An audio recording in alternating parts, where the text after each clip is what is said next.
사도신경으로 신앙 고백하겠습니다.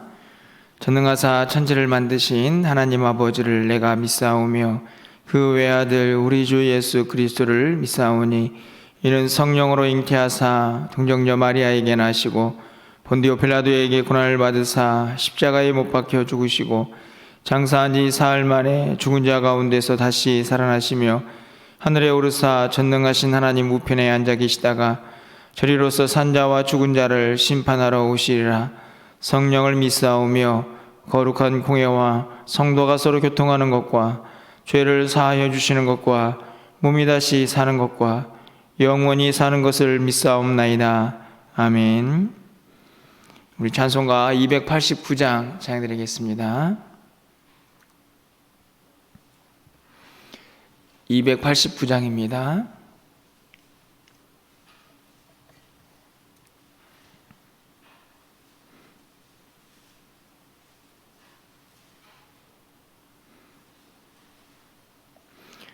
주 예수 내 맘에 들어와 계시는 변하여 새 사람 되고 내가 늘 바라던 참빛을 찾음도 주 예수 내 맘에 오심 주 예수 내 맘에 오심 주 예수 내 맘에 오심 물밀듯 내 맘에 기쁨이 넘침은 주 예수 내 맘에 오심 주 예수 내 맘에 들어와 계시는 망령된 행실을 끊고 머리털보다도 더 많던 내 죄가 눈보다 더 이어졌네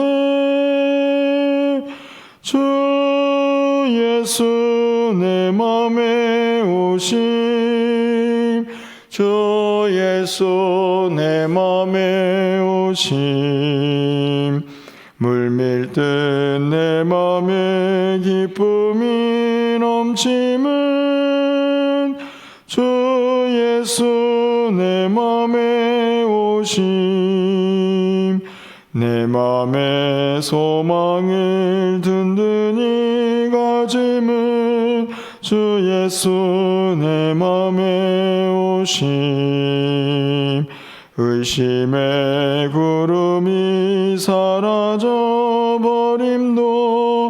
주 예수 내 맘에 오심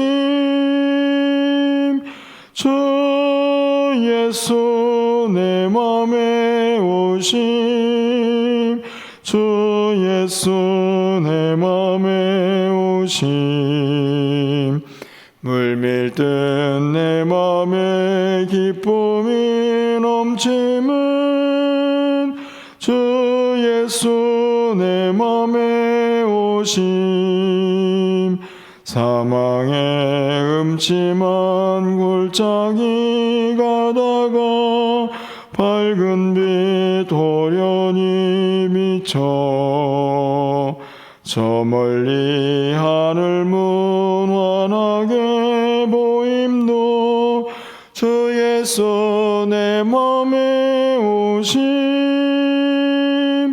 주 예수 내 맘에 오심 주 예수 내 맘에 오심 물밀듯 내 맘에 기쁨이 넘침은 주 예수 내 맘에 오심 내가 저 천성에 올라가 살기는 주 예수 내 맘에 오심 천성에 올라가 주님을 뵈리니 그 기쁨 비길 데 없네 주 예수 내 맘에 오심 주 예수 내 맘에 오심 물밀듯 내 맘에 기쁨이 넘침은 주 예수 내 맘에 오심. 아멘. 오늘 하나님 말씀은 빌레몬 1장 4절부터 14절까지 말씀입니다. 빌레몬서 1장 4절부터 14절까지의 말씀을 한 절씩 교독하고 마지막 14절은 함께 읽겠습니다. 신약성경 351쪽에 있습니다.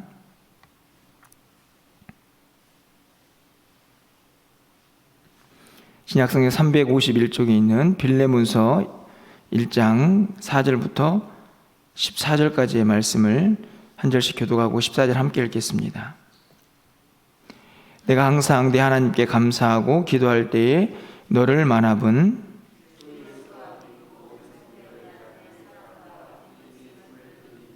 이로써 내 믿음의 교제가 우리 가운데 있는 선을 알게 하고 그리스도께 이르도록 역사하느니라.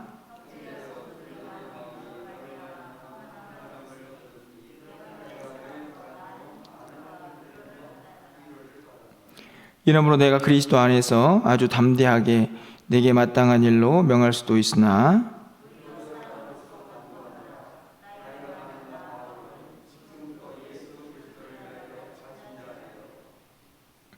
갇힌 중에서 낳은 아들 모네시모를 위하여 내게 간구하노라.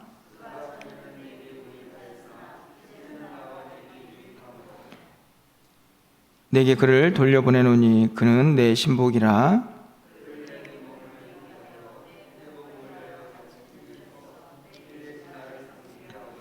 14절입니다. 다만 내 승낙이 없이는 내가 아무것도 하기를 원하지 아니하노니 이는 너의 선한 일이 억지같이 되지 아니하고 자유로 되게 하려 함이라. 아멘. 오늘은 매일 성경의 순서를 따라서 빌레몬서를 함께 읽었습니다. 1년 안에 성경에 대한 어떤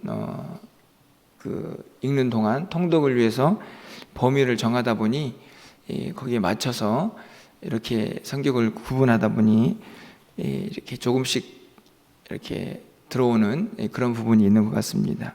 오늘 내일까지는 빌레몬서를 살펴보고 그 이후에는 골로새서로 이제 올해 매일 성경을 마치게 되는 것 같은데요. 빌레몬서는 우리가 잘 알고 있는 것처럼 종이었던 오네시모라는 사람을 주인인 빌레몬에게 바울이 다시 보내면서 그에게 쓴 편지를 의미합니다. 이 구성은 기본적인 편지의 양식을 가지고 있습니다. 시작과 끝은 인사말로 되어 있고, 그리고 오늘 우리가 읽은 4절부터 7절까지는 이 빌레몬이 어떤 사람인가 하는 것, 그리고 8절 이하에서는 이 오네시모에 대한 바울의 간청, 간구, 바람이 기록이 되어 있습니다. 사실은 한 장밖에 되지 않은 아주 짧은 성경인데요. 저는 아주 매우 중요한 주제들이 많이 담겨 있는 성경이라고 생각을 합니다.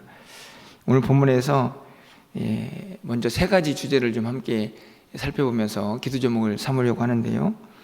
첫 번째로는 6절에 있는 말씀입니다. 이 빌레몬의 믿음에 대한 평가라고 할 수 있는 부분인데요. 6절 말씀을 좀 함께 읽어보도록 하겠습니다. 이로써 내 믿음의 교제가 우리 가운데 있는 선을 알게 하고 그리스도께 이르도록 역사하느니라.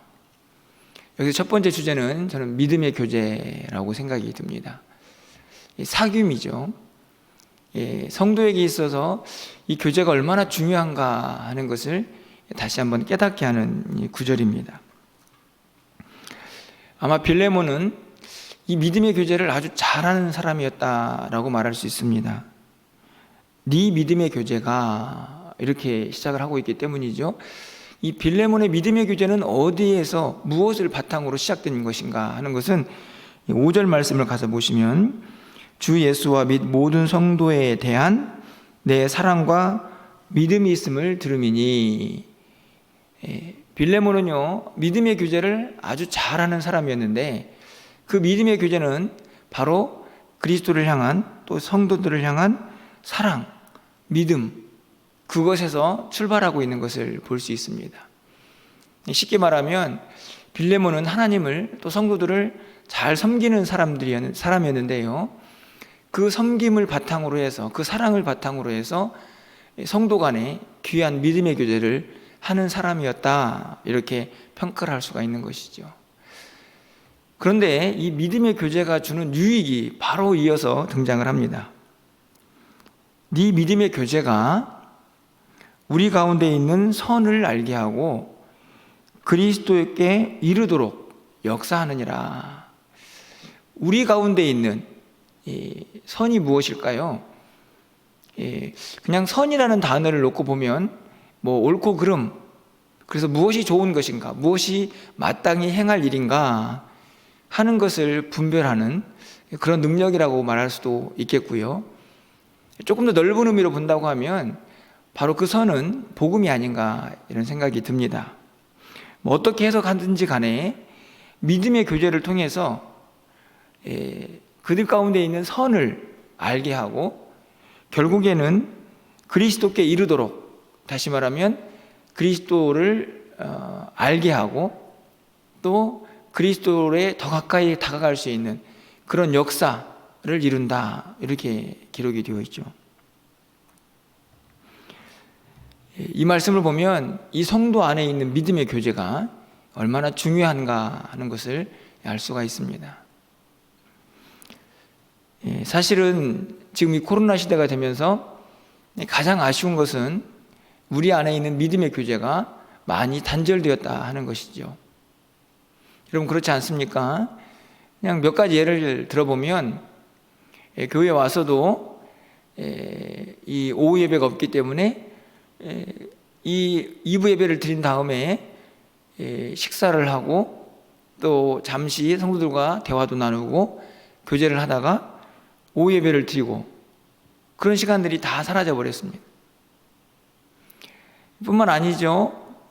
그래도 월에 한 번씩은 전도회 회원들도 모였는데 그 모임도 갖지 못하고, 교회에 와서도 가급적 대화를 나누지 마십시오, 이런 시대를 살고 있습니다. 성경 공부 모임도, 소그룹 모임도 점점 줄어져 가고 결국 한다는 것이 영상으로 하거나 아니면 문자로 하는 그런 시대가 되어버렸죠. 그래서 목장 모임도 그렇게 진행을 하거나 또 모이지 못하는 목장들도 있습니다. 다 성도의 교제라고, 믿음의 교제라고 할 수 있는 것들이 단절이 되어가고 있습니다. 그런데 안타까운 것은 뭐냐면 이미 이 코로나가 터지기 이전부터 우리 성도들의 마음속에 모임, 교제 이런 것들이 점점 식어져 가고 있었다는 것이죠. 그냥 교회만 다니고 예배만 드리면 되지, 왜 봉사를 하고, 내가 왜 소그룹에 들어가야 하고, 그리고 또 내가 왜 믿음의 교제를 해야 돼, 그냥 내 신앙 지키면서 예배만 드리면 되지 라고 하는 마음들이 이 시대를 살면서 점점 우리의 마음속에 일어나기 시작을 하고 있었습니다. 그런데 코로나가 딱 터지다 보니 그동안에 그렇게 단절되었던 믿음의 교제, 점점 우리의 마음속에서 식어져 가고 있던 그 교제가 가속화된 것이죠. 끊어져 버리는 것에 가속화가 된 것입니다. 그리고 이제는 조금씩 핑계도 됩니다.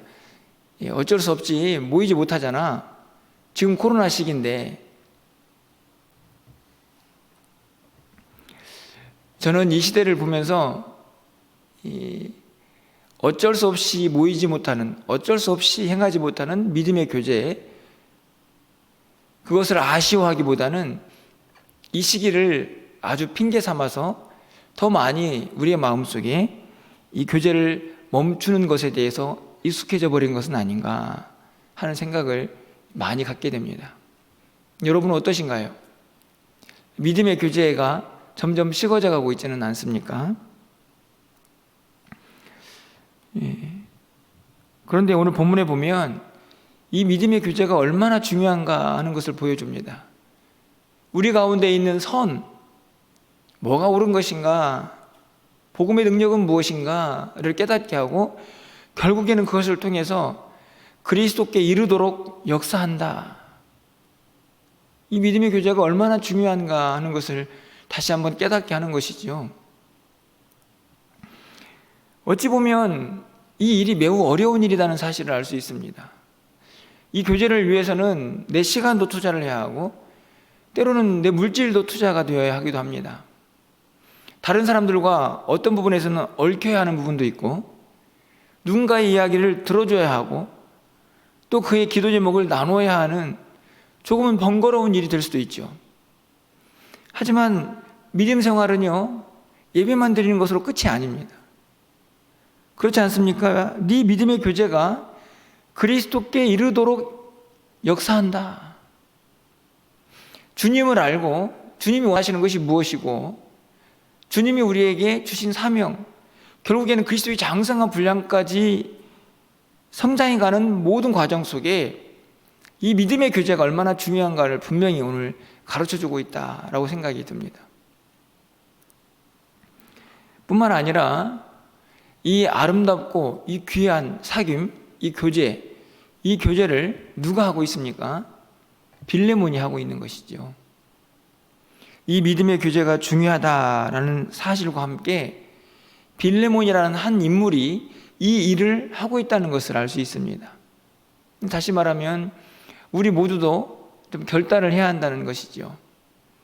빌레몬은 이 믿음의 선한 영향력, 이 믿음의 교제를 통해서 선한 영향력들을 많은 사람들에게 끼치고 있다라고 생각이 들어집니다. 오늘 이 새벽에 함께하는 우리 성도님들의 마음속에 이 믿음의 교제, 지금은 어쩔 수 없이 이 장이 많이 축소되었지만 여러분의 마음속에는 항상 이 믿음, 이 마음이 좀 있었으면 좋겠습니다. 믿음의 교제가 성도들에게 얼마나 중요한 일인가. 그리고 빌레몬처럼 믿음의 교제, 비록 힘들고 이런저런 무엇인가가 투자가 되어야 하지만 이 교제를 함께하는 것이 얼마나 주님 보시기에 귀한 일인가 하는 것을 여러분이 잊지 말고 여러분의 신앙생활 속에서 이 믿음의 교제가 끊어지지 않도록 항상 최선을 다할 수 있는 우리의 믿음 생활이 되었으면 좋겠다 하는 바람을 오늘 본문에서 가장 먼저 가져보게 됩니다. 두 번째로는요, 바로 12절에 있는 말씀인데요. 우리 12절 말씀도 함께 좀 읽어보도록 하겠습니다. 12절입니다. 내게 그를 돌려보내노니 그는 내 신복이라.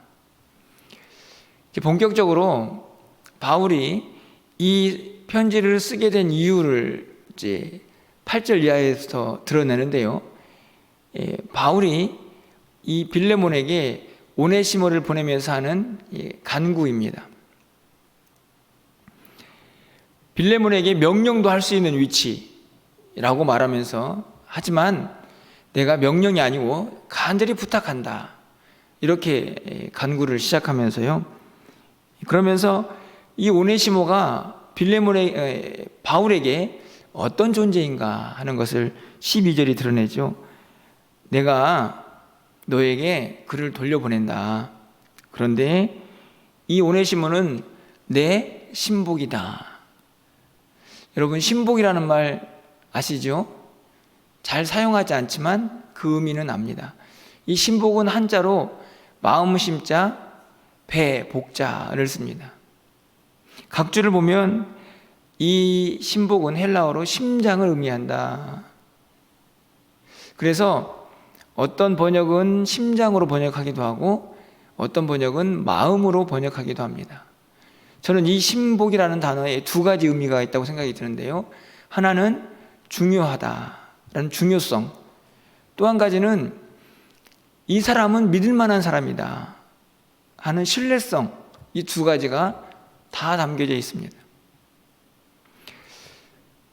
오네시모는요, 종의 신분을 가지고 있는 사람이었습니다. 그런데 그가 어떻게 바울의 신복이 되었는가 하는 내용은 기록되어 있지 않지만, 중요한 것은 바울에게 있어서 오네시모는 신복이었습니다. 너무나 중요한 사람이었고 믿을 만한 사람이었던 거죠.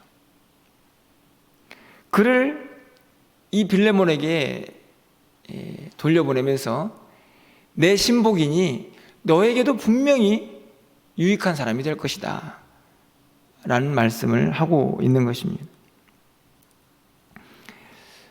여러분, 저는 이 신복이라는 단어를 보면서요, 중요한 사람, 믿을 만한 사람, 여기에 이 마음심자가 들어가 있는 이유는요, 이 바울이 누군가를 신복이다라고 말할 때에는 이 사람은 내 마음을 너무나 잘 안다는 의미를 담고 있습니다. 그래서 믿을 만한 사람인 거죠. 그래서 중요한 사람이 되는 것입니다. 그래서 중요한 일도 함께 맡기고 나눌 수가 있는 것이죠. 어떤 일을 시키면 내 마음처럼 하는 겁니다. 대단한 사람이죠. 저는 여기서 두 가지를 좀 생각해 보게 되는데요. 이제 일을 하다 보니, 목회를 하다 보니 이 신복이라는 단어, 정말 마음을 맡겨서 내 생각처럼 누군가 같이 일해줄 수 있는 사람이 있다는 것이 얼마나 행복한 일인가 하는 것을 항상 생각하게 됩니다. 그렇다고 해서 여러분에게 이렇게 새벽 예배도 같이 해주시는데 저에게 신복이 되어 주십시오, 이런 말씀을 드리는 것은 아닙니다. 여러분이 만약에 리더가 되었을 때, 예를 들면 목자가 되거나 아니면은 한 부서의 장이 되거나 전도회 회장이 되거나, 여러분 이런저런 일을 할 때에 여러분 곁에 신복, 자기의 마음처럼 일해줄 수 있다는 사람이, 이루어질 수 있는 사람이 있다는 사실이 얼마나 귀하고 복된 일인가 하는 것을 여러분이 너무나 잘 아실 것입니다. 그런데 이 모습을요, 고스란히 우리 하나님, 우리 주님의 마음에 비춰보면 이렇게 질문을 던질 수 있습니다. 나는 우리 주님의 신복인가? 바울이 지금 오네시모를 신복이다 이렇게 이야기하죠. 우리 예수님께서 여러분을 보시면서, 저를 보시면서 너는 내 신복이야 라고 말할 수 있는 주님의 마음을 담고 하나님 나라를 위해서, 주님의 몸된 교회를 위해서 사역을 할 때에 주님, 내가 어떤 자리에 가든지 간에 주님의 마음을 가지고 일하겠습니다 라고 할 수 있는 그런 준비가 되어 있는가 하는 생각을 이 신복이라는 단어에서 가져보게 되는 것입니다. 사실은 어찌 보면 매우 부담스러운 말일 수도 있습니다. 다시 말하면 나에게 있어서 누군가가 신복 같은 존재가 있는 것은 행복한 일이지만 내가 누군가에게 신복이 된다고 생각하면 부담스러울 수가 있다는 말씀입니다. 그렇지 않습니까? 하지만 저는 오늘도 우리 주님은 주님의 신복을 찾고 있다라고 확신합니다. 우리가 어떤 직분을 가지고 있든지 그건 상관이 없습니다. 어디에서 무엇을 하든지 간에 주님의 마음, 그 마음을 내 마음속에 품고 주님이 일하시는 것처럼 주님이 원하시는 것을 최선을 다하여 행할 수 있는 그 마음의 사람, 그 사람 주님의 신복입니다. 아침에 좀 기도하실 때는 주님, 제가 주님의 신복입니까? 이렇게 한번 물어보시고, 그리고 이렇게 좀 다짐했으면 좋겠습니다. 주님, 제가 주님의 신복이 되기를 원합니다. 오늘 우리가 부른 찬양 중에 주 예수 내 맘에 들어와 계신 후, 이렇게 찬양이 있었죠. 주님이 내 마음에 들어왔다는 말은 내가 주님의 마음을 가졌다는 말입니다. 주님의 신복이죠. 그러니까 어떤 의미에서는 우리는 이미 다 주님의 신복이라고 말할 수 있겠지만, 얼마나 충성되고 얼마나 그 신복이라는 단어에 걸맞는가 하는 질문을 우리가 이 아침에 좀 드리면서 결단과 다짐이 있는 이 새벽이 되었으면 좋겠다 하는 바람을 두 번째로 갖게 됩니다. 마지막으로 오늘 본문에서 좀 많지만 내용이 한 가지 더 생각해 보면 14절에 있는 말씀입니다. 우리 마지막으로 14절도 함께 좀 읽어보도록 하겠습니다. 14절입니다. 다만 내 승낙이 없이는 내가 아무것도 하기를 원하지 아니하노니 이는 너의 선한 일이 억지같이 되지 아니하고 자의로 되게 하려 함이라. 제가 이 본문을 왜 읽었는지 짐작이 가시죠? 제가 이 본문을 읽은 이유는 맨 마지막에 있는 자의라는 단어이기 때문입니다. 억지로 하지 않고 네가 자의로 했으면 좋겠다, 이 말을 제가 자주 사용하는 단어로 바꾼다고 하면 자원이죠. 제가 여러분에게 늘 강조하죠. 우리의 신앙에 자원하는 마음이 있어야 한다. 여러분 보십시오. 내가 너에게 명령을 할 수도 있지만, 내가 간청하는 이유가 있다. 그건 다른 것이 아니고 네 승낙이 없이는 내가 아무것도 하지 않기를 바란다.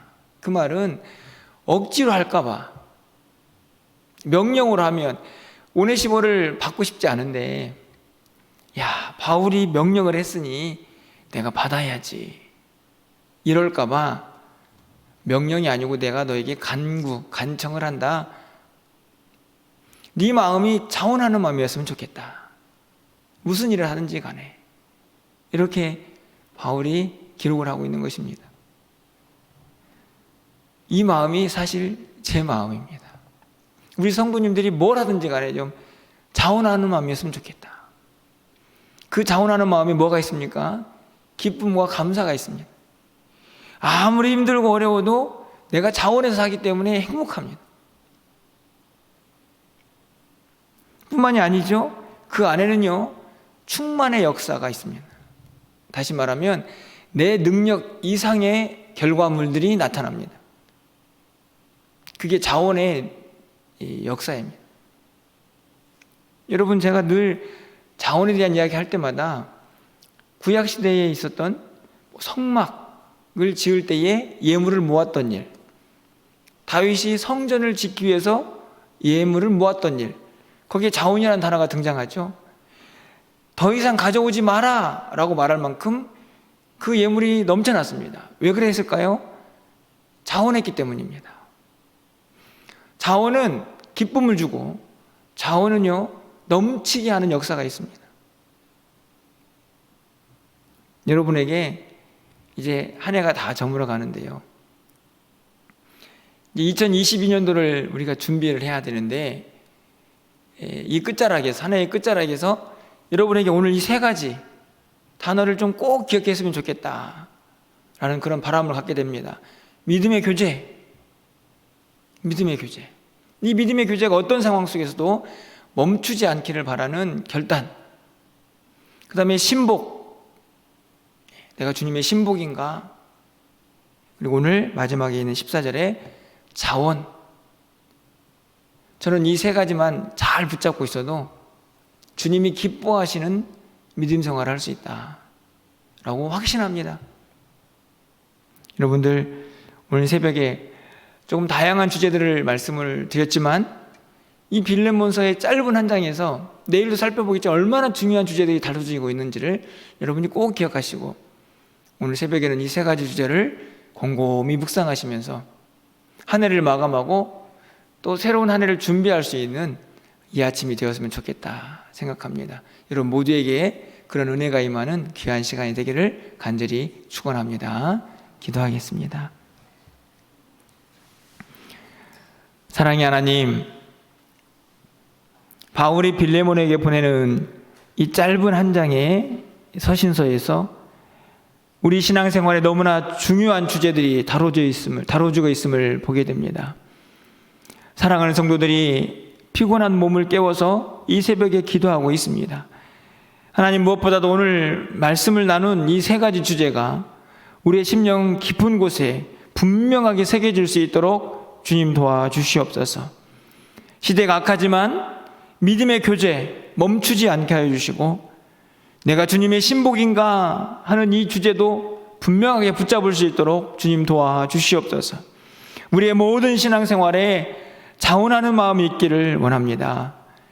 하나님, 기쁨이 넘쳐나게 하시고 자원하는 마음을 통하여 우리의 모든 사역에 넘치는 역사가 임하게 하여 주시옵소서. 예배를 드리고 예물을 드리고 기도를 하고 교회 안에서 이런저런 봉사를 하고 무엇을 하든지 간에 우리 안에 이 세 가지 주제가 반드시 있게 하여 주셔서 하나님께서 예배하신 충만하신 은혜를 마음껏 받아 누릴 수 있는 믿음의 사람들이 다 될 수 있도록 주님 도와주시옵소서. 오늘도 새벽을 깨웁니다. 하나님, 하늘문을 열어주시고 우리의 마음도 활짝 열어주셔서 하늘과 땅이 교통하는 이 시간이 되게 하여 주시옵소서. 주님의 음성 듣고 돌아가는 이 아침이 되게 하시고 주님과 함께 동행하는 오늘 하루가 될 수 있도록 주께서 역사하여 주시옵소서. 오늘 우리 사랑하는 성도들의 모든 삶을 추정하여 주시고 우리 사랑하는 가족들의 믿음과 저들의 모든 삶도 주님 동행하여 주셔서 주님과 함께 주님을 섬기는 일에 부족함이 없도록 하나님 역사하여 주시옵소서. 예수 그리스도의 이름으로 기도합나이다. 아멘. 오늘 또